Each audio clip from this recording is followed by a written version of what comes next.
Hello, आप सबका welcome है मेरे यूट्यूब चैनल हिप्पा सिंधी में। तो आज हम आपको चिकन कबाब की रेसिपी बताएंगे। उसके लिए सारी चीज़ें चाहिए तो आप ये पॉज करके देख सकते हैं। उसके बाद पहले आलू को ऐड कर लेना और ये इन दाल को 2 घंटे पहले हमने भिगो के रखा था पानी में। उसके बाद ये अदरक लहसुन ऐड कर लेनी है और ये जो रोज़ मसाले इस्तेमाल होते हैं वो ऐड कर लेने हैं। उसके बाद उसके अंदर चिकन भी डाल लेनी है।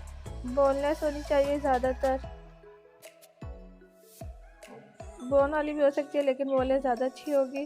उसके बाद इनको रख दे बर्तन में और उसके ऊपर पानी डाल दे।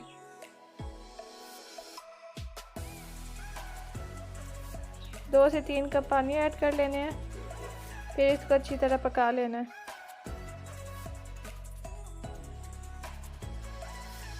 जब ये सारी चीज़ें अच्छी तरह पक जाए, पानी सूख जाए, दाल गल जाए, मुर्गी भी पक जाए, आलू भी, तो इन सारी चीज़ों को अलग कर देना है। दाल को अलग कर देना है, आलू और चिकन को अलग कर देना है। फिर मैं आगे बताती हूँ इसका करना क्या।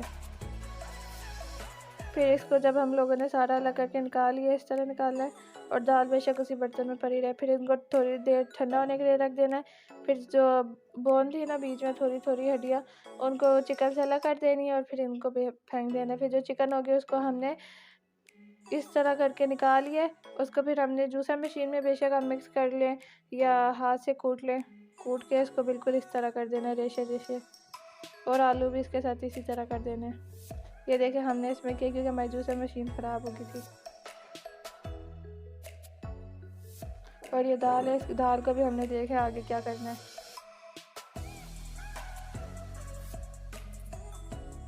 इस दाल को भी इस तरह अच्छी तरह मिक्स कर लेना है और इसको भी बिल्कुल बारीक कर देना है ताकि इसमें से सारी चीज़ें फिस जाए।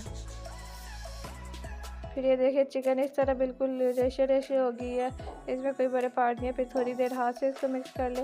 ये दाल भी अच्छी तरह से हमने इसको मिक्स कर लिया है।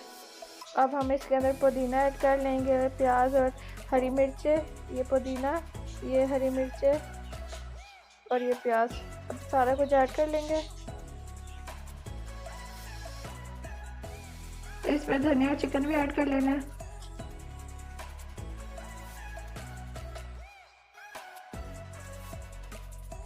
अब ये चिकन ऐड कर रहे हैं। अब इसको आपस में अच्छी तरह मिक्स कर लेना है, जैसे आटा गूंथते बिल्कुल वैसे करके।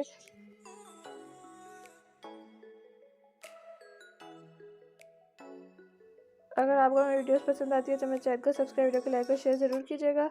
उसके बाद ये हम लोग कबाब बना रहे हैं। पहले बर्तन में प्लास्टिक शीट रख के उसके ऊपर ऑयल लगा ले, फिर हाथों पे ऑयल लगा के कबाब की इस तरह करके शेप बना ले।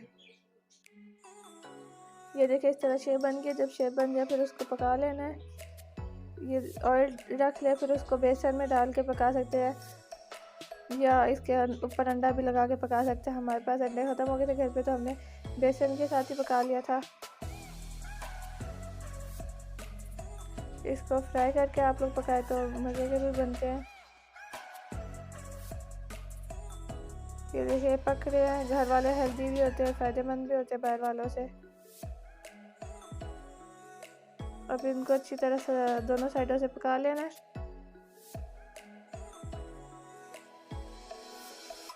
ये देखिए दोनों साइडों से अच्छी तरह पक गया। आप इसको रोटी के साथ भी खा सकते हैं, चाय के साथ भी। हमें सफ़ेद चावल बनाने के साथ खाए। तो आज के लिए इतना ही, बाय बाय।